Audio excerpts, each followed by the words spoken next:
All right, good afternoon. Welcome back to my humble abode. We're back working on blue today. Got a couple hours of daylight left now that daylight savings time's choking me off. I want to see if I can get the torque box on the passenger side zipped on. You'll notice I pulled my little welder out. See if I can get that tacked on. I'm confident in doing that welding at least. I've done one or two. And then maybe, just maybe, when I jack that body up, I want to have a look at that frame sleeve. Darian did a really good job welding the outside of it. So I'm going to see if I can mess all that up and booger weld the inside and make it all look sloppy.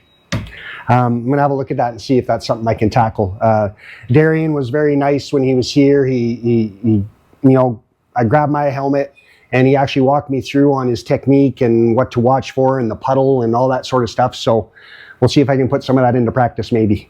And then the other thing I got to do is on the rear driver's side. I woke up in the middle of the night with a nightmare. I forgot to put the isolator kit underneath the spring on the newly welded spring perch. So the question is, do I try and get that spring back out again and put that isolator kit, or just live with the driver's side squeaking down the road? I can't live with squeaking. So I'm going to see if I can get that spring up enough to get that isolator kit over the new spring perch. So I'll bring you along for that. It's not going to be the same as when you remove the spring because I'm not going to disconnect everything again. I'm just going to take off the shock and the sway bar bolt and see if I can get enough to get that under there. So I'm going to bring you along for that and tackle kind of the rest of it. See if we can get this thing buttoned up. Also, one thing I want to show or talk about is welding on vehicles. And somebody made a comment, and it's very rightly so, because I never showed that step. Always make sure you disconnect the battery. This one is disconnected. I don't know if you can see it in the frame or not, but I did disconnect it before we did anything. Primarily, I disconnected it because I stole the starter out of this, because the starter died in my Jeep and I needed one right now. So it was disconnected, and even Darian, when he came in, the first thing he said, hey, is this battery disconnected? It's super, super important when you're welding. That current that's blasting through this thing, is easy enough to fry sensors, fry the computer, fry all of it. So always make sure you're doing that. So thanks to whoever commented on that to bring that to attention. So, all right, enough procrastinating. Let's get cracking. All right, so another beautiful day in Houston. It's a balmy 14 degrees Celsius outside. So what's that? Double it, add 30, so 28, 30, so 58 degrees, give or take.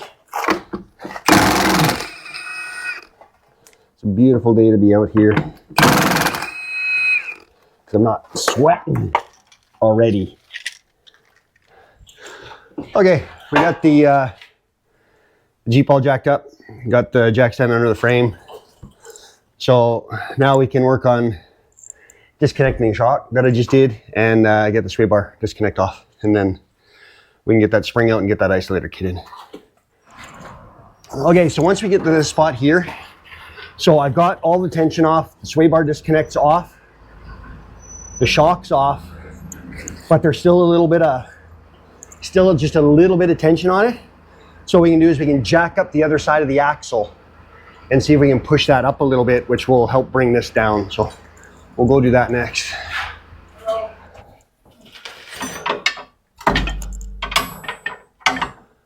Oh yeah, this is still pretty on there. What's holding it?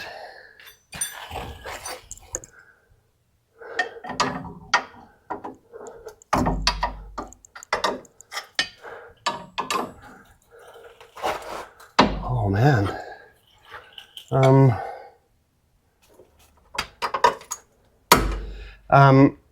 Why am I fighting? Where's the spring compression tool? That would probably be. It should be. Okay, so I got the jack up underneath the other side drum and got it jacked up pretty high. But I don't have enough downward because everything's kind of still connected. So I'm going to cheat it a little bit and just use this spring compressor tool and see if I can get these to come off. I need the 7/8 wrench that's over there on the big one. I'd rather have a big long one. Okay, so these spring tensioner things can be your best friend or your mortal enemy. They do come with these safety clips, but they're built for the smaller springs like the ones you see up front. So unfortunately, we're not really using them now. Tony's having a nap. I'm not having a nap. It's not like you've given me anything to do though. I know. You didn't get that other body mount in, did you? Or did you? No, because I was worried about you. How did you take this bolt out? There's a nut on the back side. Yeah, but where's the stuff that you use for it? Can I have it? Oh, I think it's the 16. Just give me that gun. I don't remember. It's got to be right by your feet, babe. Yeah, it's this and maybe this. That might be the wrench for that, and then that might be the socket for that. Maybe. It's such a, and this is what I was talking about before with the spring purchase, that it's at such an angle to the base, and that's where you get that arc.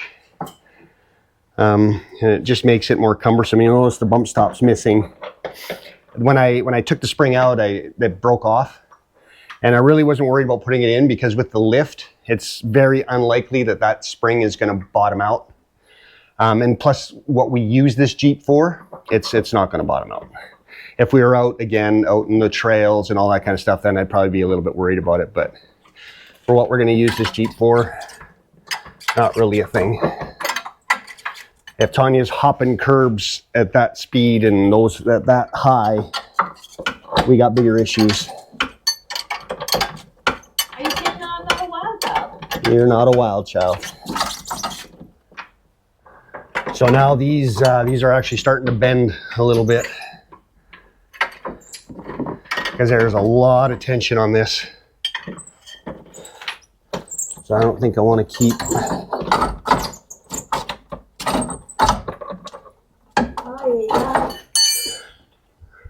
I just need to kind of muscle it in there.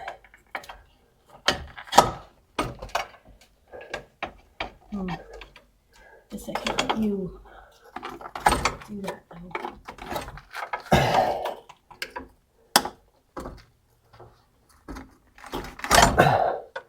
Oh, the spring's coming out. Good thing or bad thing?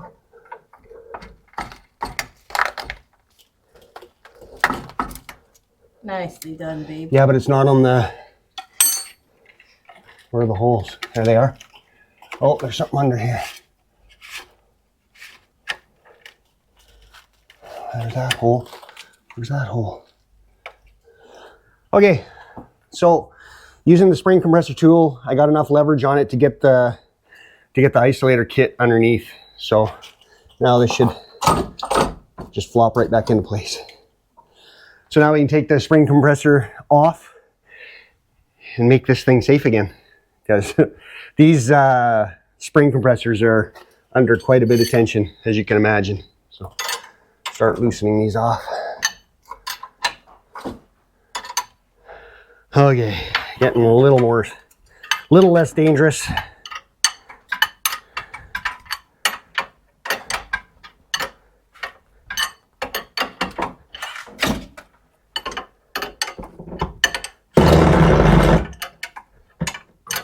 That sounds like you're rounding the head, not impacting it in. Okay. Butt puckerage level, 0. All right. So springs back in. Everything's good. Let's see if we can get this shot reconnected.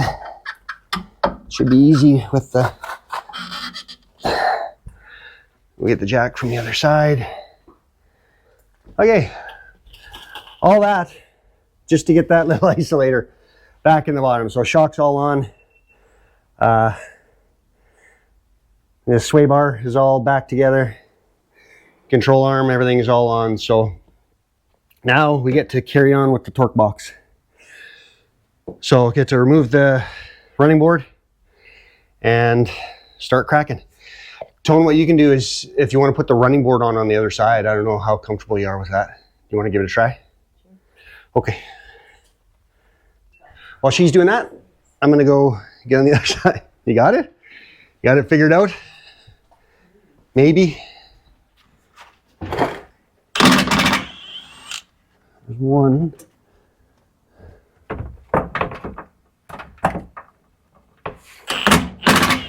There's two.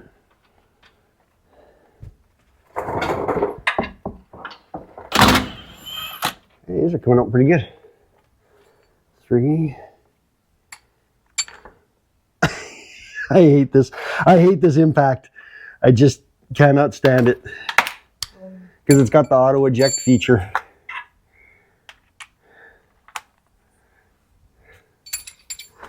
I just struggle with it.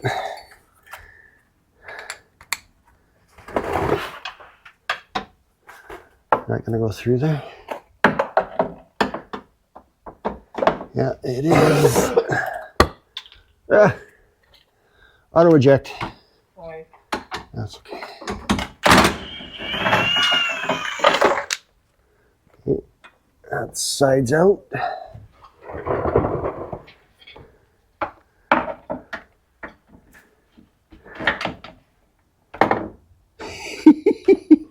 Auto eject feature. That sides out.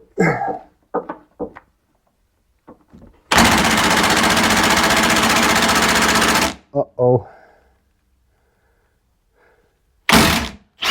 Oh yeah. Pretty please. Looks easier than the LJ. They're mounted different than they were on the LJ. Swearing when you were putting The LJ, so these ones have bolts that thread into the frame with nutserts on the back side. Right. The LJ, I don't know if it was the 2003 and above, but they put in a U-bolt. So you gotta, and then they had nuts on the outside. So the problem is when you try to, the U-bolt breaks loose, so then you try to push it and it pushes it around the other side and then you almost lose one end and it's just a nightmare. As horrible as nutserts are or welded nuts on the back side, well, they can't, so it's a trade-off because if those rust and they snap, well, now you're into a drill in and everything else that I was doing, like on that upper shock mount. Right. So it's just, you know, there's good and bad to both.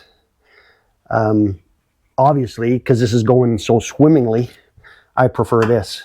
But it could have easily gone sideways the other way too. Why are you taking it off? Because I need to get to the torque box. I can't with that.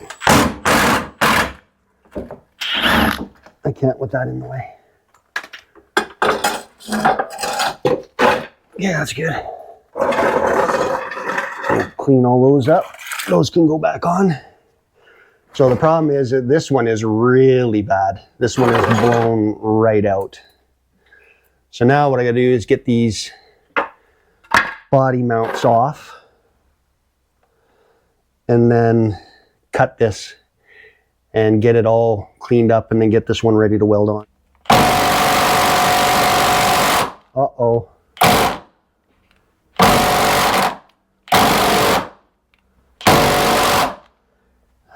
These aren't coming.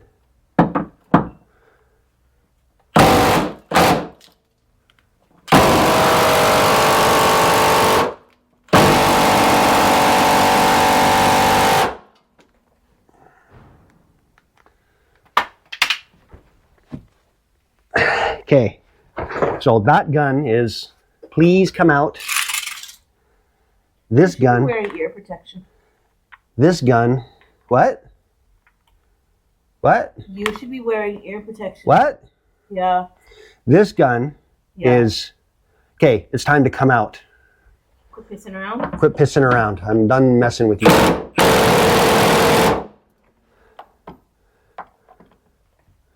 need to put it on whirl twister mode.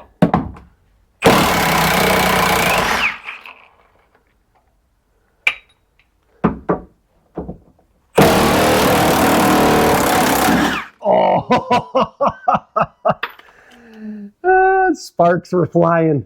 It broke. No. Yeah, it broke up in the top. So what does that mean? Well, it sucks. Because had I known it was going to do that, I would have did it like I did the other side and snapped it. That way it all could have just done what it does. But now, uh-oh. Because I have to try and get that out from the frame now. Right, but we're taking the frame off. No. I'm taking the body torque box off. Sure. So it goes through the frame. That's what bolts the body to the frame. So now the bolt is stuck in the frame mount that stays. Oh.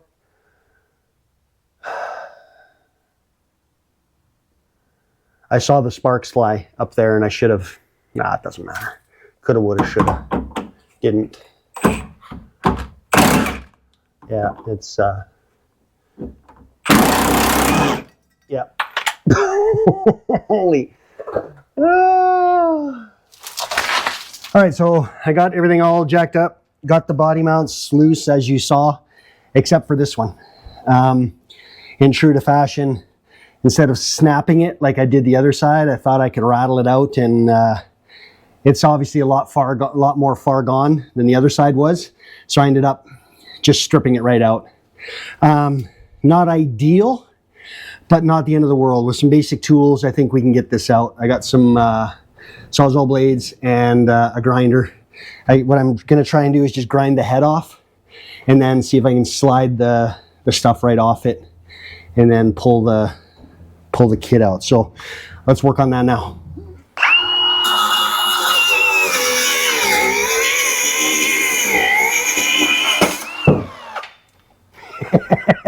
Yeah, I'll say that worked. That went zinging across. And no fear, I ordered a new one. I have a new body mount here, so I made short work of that. And we are done. Okay. Now we can concentrate on getting on the good stuff. Let me go put this battery on the charger, get my creeper, and away we go. Oh, that's fun. Okay. The infamous battery hunt. I got a couple of these XC 5.0s. Obviously the little ones don't last in the Sawzall and the grinder, so, or the big impact for that matter. Okay, so now I should be a professional at this because I did it on the other side. So I'm just going to make two perpendicular cuts, and then we'll pull out the grinder and cutting wheel and zip these off, clean them up, and then the new piece should slide right in. This one is really rotted bad, so we should be able to make pretty quick work of this.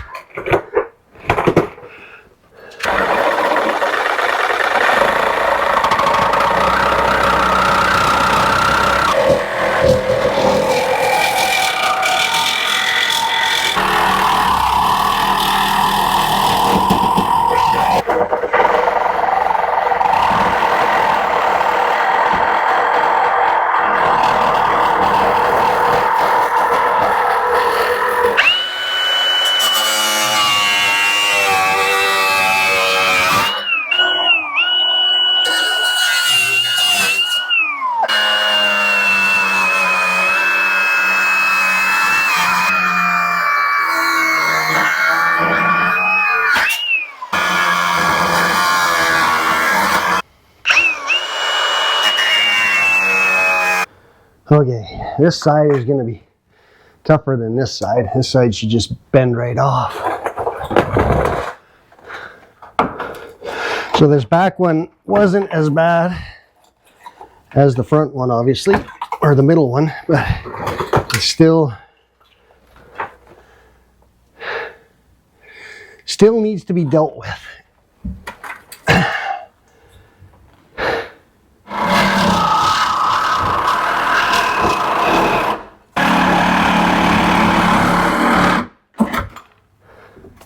Okay, after a brief interlude, here was the rear one. I got it out. This is of the front side facing the outside of the Jeep. This is the back side. I couldn't get the bending that I needed because of the mounting bracket off the frame, so I just zipped it with the Sawzall.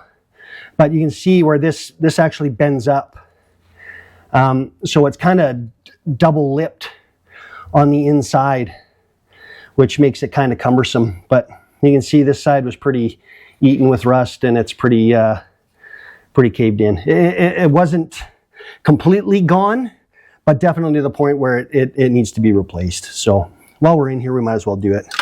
And then the middle one, there was just a big giant hole in the middle. It was completely gone and rotted. I don't know what I did with the rest of the body mount pieces. I can't see through these glasses. It's around here somewhere. Sure. I don't know what to do with it. I'm probably sitting on it. But you saw the one piece go flying, and then the rest is floating around. Oh, here's part of it. So this was like this, and then there was the top plug piece. There it is. So this was the side up to the frame, and you can see it's actually rusted to it. So the good news is I ordered a whole brand new body mount, and it's here. I don't know if Tanya went and grabbed it or if it's in the locker, but I have it. So we should be able to get this buttoned up today. So I'm going to hit this with the wire wheel, clean it up a little bit. I got some rust reformer paint that we're going to coat it with. I do have some weld through primer that I primed this piece with. So it's already done and ready to go. Okay, so you're probably not going to be able to see it from there, so let me bring you in. So you can see when you put this up, even if you can see it's pretty flush, but you see this top ridge right here? You can see there's about a 1/4 inch gap from where it should mount to the upper tub. And this is a known issue with these. So I did read it in the reviews. I think I highlighted it on when I bought it. So what I'm going to do is the same on the other side. I'm just going to zip this lip off with the owie wheel, and then I can tack it along the top there. There's not a lot of meat in some of that. So I think on this side, what I'm going to do is pound a couple little 1/4 inch holes here and just do a plug weld where I can and stitch it where I can't. And in that way, it's good. And then I'll put a couple stitches on the back side, and then away we go. So that is where we're at.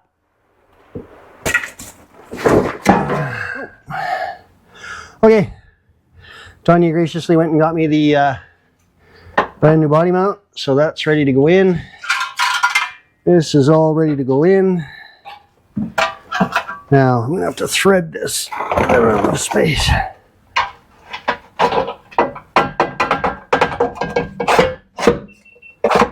There we go. In.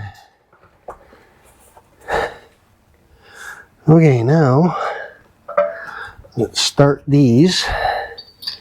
So I got this centered somewhat, so I'm not fighting that later. Yeah.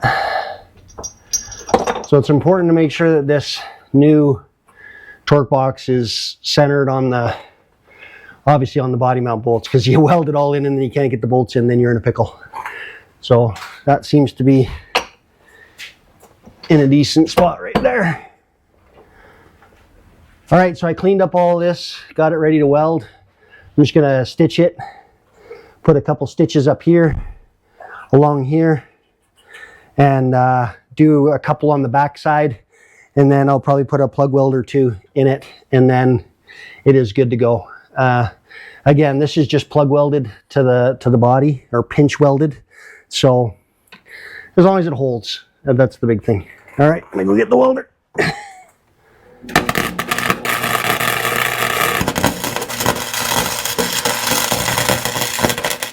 All right, good afternoon. It's another day, hence the wardrobe change. Weather's been up and down, hot, cold, can't make up its mind. So as you saw, we got the torque box done, isolator kit's all in, everything's all buttoned up, it's back on all fours. I got that, you know, kind of cleaned up. What's left is the paint. I haven't done any of the rust proofing or anything on the passenger side or the driver's side. So we'll get all that up and I'll show you the finished product once it's all cleaned. Still the frame to button up. Darian's going to help me with that. I'm going to actually take the Jeep to him because it's just easier than him bringing out all his stuff to my house. So, and then I obviously got to help him with his little project, trying to get his Jeep back on the road. So there's lots more coming as far as content goes and things to do. There's still a ton of work left on this. I got to tackle the fender, get that rust patch cleaned all up. How we're going to do that, I don't know. New fender, cut weld, fiberglass. There's a few options. So I'm gonna chew on it for a while and see what we decide there. Got the plastic trim to clean up. You know, get this all looking new. The interior, the seat covers, carpet, got to get it all cleaned. Maybe do a double din conversion on the radio. Bring it up to at least 2015-ish. Look at the speakers that are in there. You know, do some little lipstick kind of upgrades. You know, it just, the list never ends. So that's what's going to be coming up over the next little while. To all our American friends, happy Thanksgiving. It's that time of year, and then we roll right into Christmas. For Canadians, happy past Thanksgiving, because it was a month ago. And yeah, it's just, it's crazy. So thanks for sticking with us. Obviously, like, subscribe, comment. You know, shoot us some notes. Tell us what you guys think. Maybe a path going forward into the new year. We're almost a year old now as far as the channel goes. I think it was end of March was our first video. So, you know, let us know what you think. All right, we'll see you on the next one.